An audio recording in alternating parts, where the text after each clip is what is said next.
Washing your hair seems really easy, but let me tell you, every day I see my clients making washing mistakes that are damaging their hair. The craziest part is a lot of these mistakes are actually things that other influencers recommend. So today I'm going to show you every bad habit and exactly how to fix it. And if you get this right, your hair will get healthier and healthier with every wash, starting out with the big one, lathering shampoo in your hands.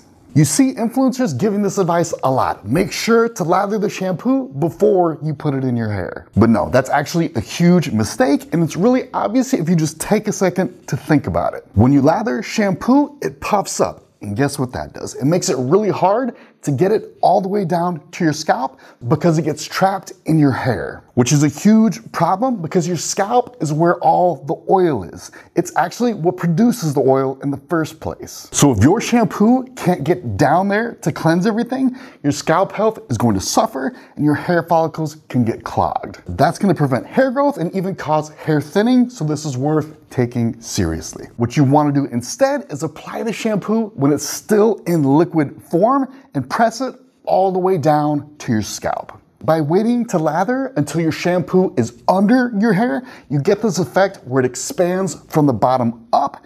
That way, all the oil and buildup have absolutely nowhere to hide, so your scalp gets fully cleaned and you really set yourself up for much healthier hair. But getting that part right only matters if you also know how to avoid hair ruining habit number 2, applying shampoo unevenly. You should never apply your shampoo in big plops. That's going to leave you with too much shampoo in some areas, which are going to dry your hair and scalp out there.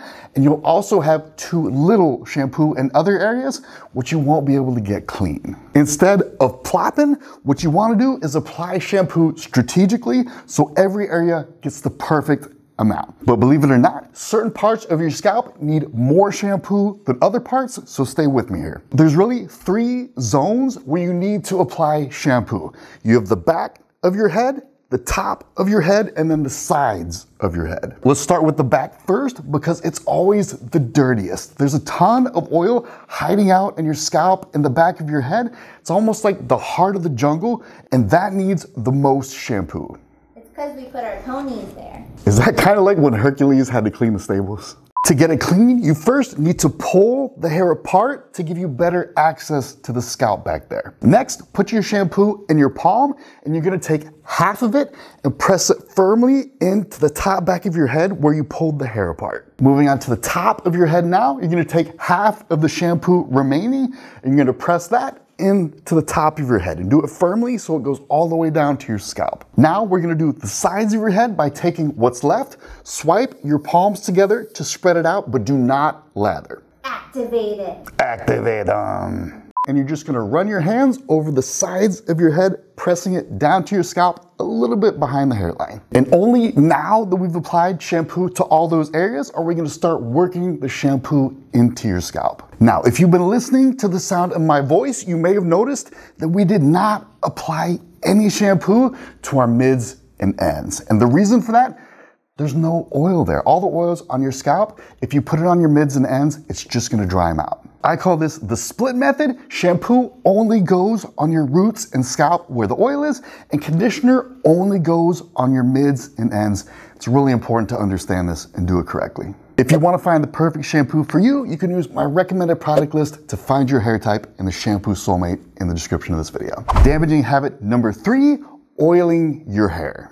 When I hear people talk about hair oiling, it makes my heart drop and it makes me sick to my stomach. People will tell you that you need to apply oil to your hair right before you wash it. The hope is that this will moisturize your hair, overloading it with oil, which will prevent dryness and breakage later. But in reality, this doesn't work at all, and if you just think about it, it's obvious that this is the exact opposite of what you should do. Imagine for a second you have dry skin. Your strategy would never be to put a ton of lotion on before you shower. You would just use a normal amount of lotion after you shower. And it's the same with hair, except it's even worse because your hair was already dirty in the first place. And now you're putting in extra oil, expecting your shampoo to still be able to clean all of that. Only one of 2 things can happen. One, you use extra shampoo to get rid of all that extra oil, which is gonna leave your hair even drier.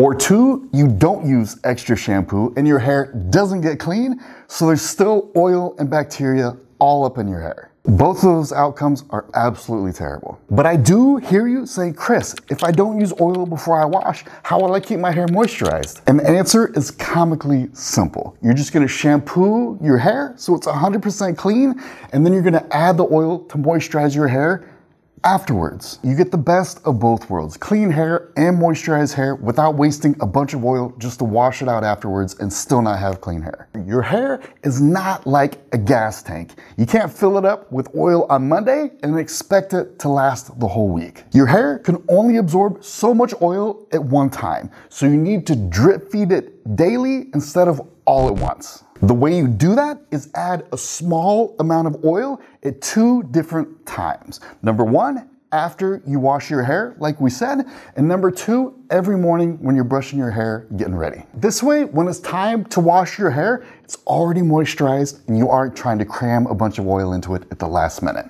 Damaging habit 4, washing with your palms. This swirling motion over the top layer of your hair does absolutely nothing. It's not getting anything clean. The oil is way beneath that, hiding out under your hair, just laughing at you. That's a Leslie laugh. No, mine's a jollier laugh.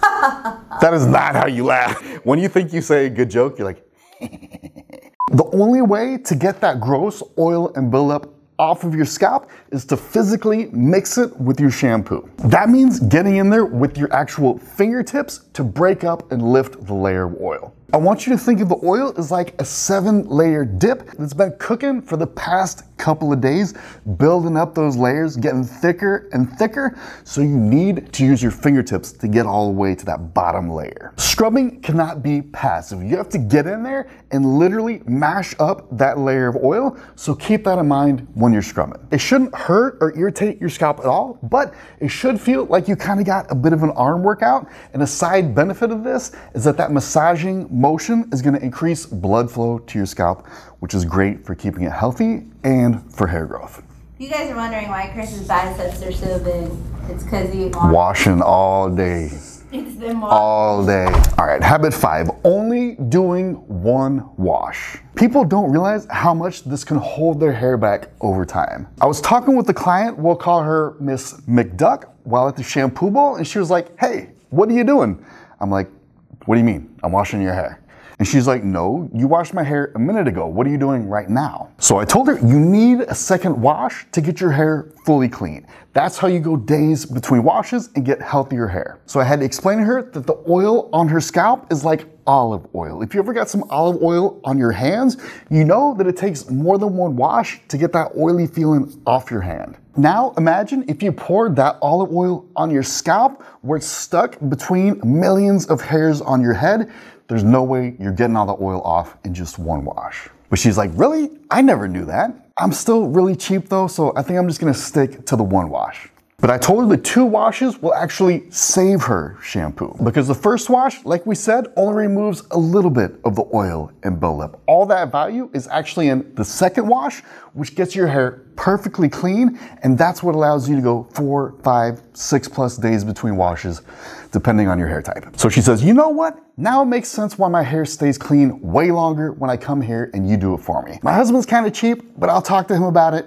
Here he is right now. I'll talk to you later. Bye-bye. This next mistake robs your hair of its health, and so few people actually get this right. Habit number 6 is not wringing your hair out twice. Before you condition your hair, you need to wring most of the water out. If you leave the water in there, the conditioner can't actually get to your hair and it rinses out doing nothing. I was talking to a client about this the other day. Let's call her Henrietta. She goes, Chris, when I'm in the shower, I use a towel to get my hair bone dry before I apply my conditioner. Is that the right way to do it? I go, that's fine, but you don't need to get it that dry. You can just use your hands to gently squeeze most of the water out. She goes, okay, so I just use my hands to scrunch it like this. And she did like this little hand motion where she was squeezing her hair into a ball. And that is the absolute worst way to do this. You never want to scrunch your hair up or twist your hair or do anything that creates a rat's nest in it. And the longer your hair is, the worse it's gonna be. In the shower, your goal is to keep your hair as straight as possible to prevent tangles. So what you have to do to get the water out is gently squeeze your hands and go down like this.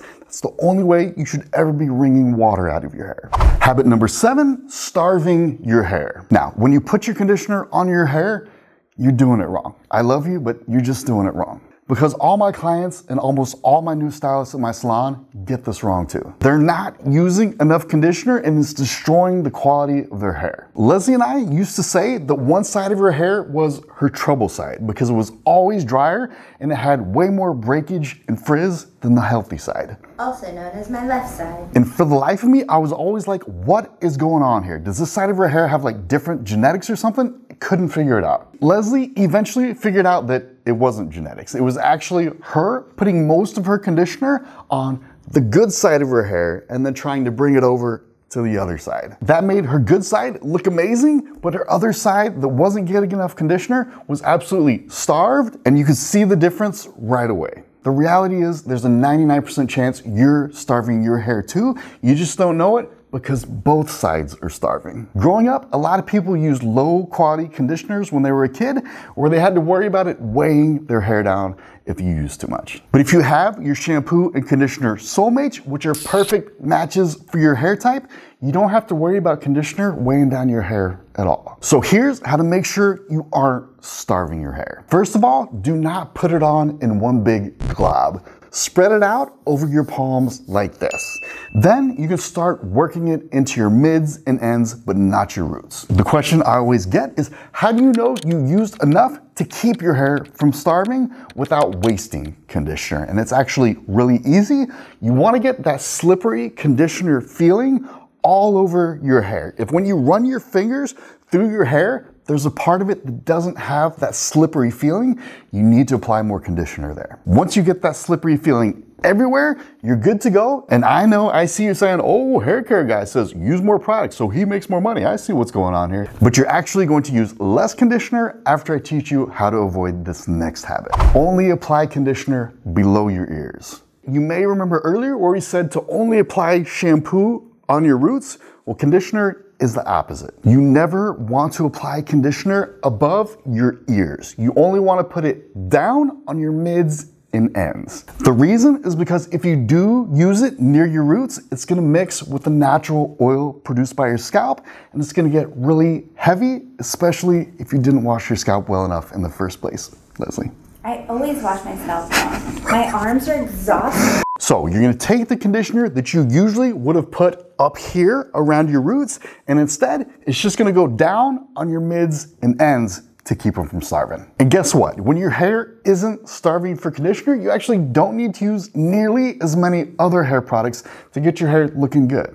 In the past, you would have been like, oh, I need a product for dry hair. Oh, I need a product for my split ends.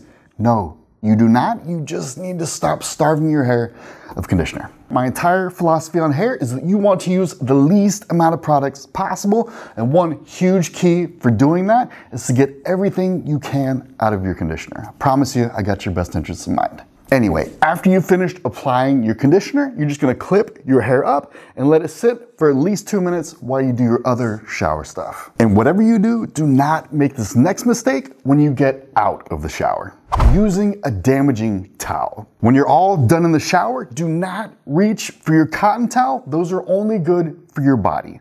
Instead, what you're gonna do is use a microfiber towel that will not snag and catch your hair, causing breakage. The technique that you use to dry your hair also matters a lot. You do not want to rub it on your hair back and forth because that's gonna cause friction, tangles, and breakage. It's actually really hard on your hair. What you wanna do instead is to place the microfiber towel over your hair and then just press into it. It's more absorbing it instead of racking it all into it. Just press firmly, it'll absorb the hair, you'll be good to go. Can you still do the hair flip with your towel? You mean the whole?